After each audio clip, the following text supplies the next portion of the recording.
মাদারীপুরের শিবচরে প্রতিষ্ঠিত হচ্ছে Sheikh Hasina institute of frontier technology. এই লক্ষ্যে উপজেলার বড় কেশবপুর ও কাঁঠালবাড়ি মৌজায় ৭০.৩৪ একর জমি অধিগ্রহণ করে সরকার।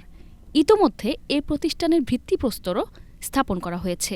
এর মধ্যে একটি চক্র সুকৌশলে জমি শ্রেণী পরিবর্তন করে ১ একর ২৫% জমি বন্দোবস্ত নেয়।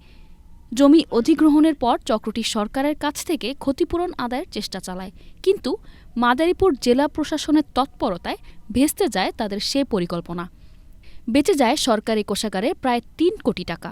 শিবচর উপজেলা নির্বাহী কর্মকর্তা আবদুল্লাহ আল মামুন জানান, উপজেলা কৃষি খাস জমি বন্দোবস্ত কমিটির মাধ্যমে ৮টি বন্দোবস্ত বাতিলের প্রস্তাব পাঠানো হয় জেলা প্রশাসক কার্যালয়ে। পরে মাদারীপুর জেলা প্রশাসক এই বন্দোবস্ত বাতিলের আদেশ দেন।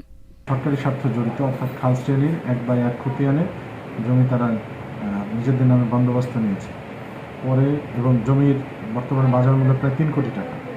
এটি জানার পরে আমরা উপজেলা প্রশাসন থেকে সেই বন্দোবস্তগুলো বাতিলের জন্য আমরা জেলা প্রশাসক বরাবর সেই নথি, সেই ফাইল সেগুলো আমরা পাঠিয়েছি এবং সেখানে অনুমোদন শেষে সেগুলো আমাদেরকে ফেরত পাঠানো হয়েছে।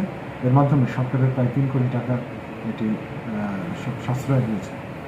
তো যাই হোক, আমরা এর মাধ্যমে যে সরকারের যে সুশাসন এবং যে দুর্নীতি, এটির বিরুদ্ধে সরকারের যে অবস্থান সেটি বাস্তবায়িত হয়েছে। এই জন্য আমরা আমাদের জেলা প্রশাসক মহোদয়কে ধন্যবাদ জানাই।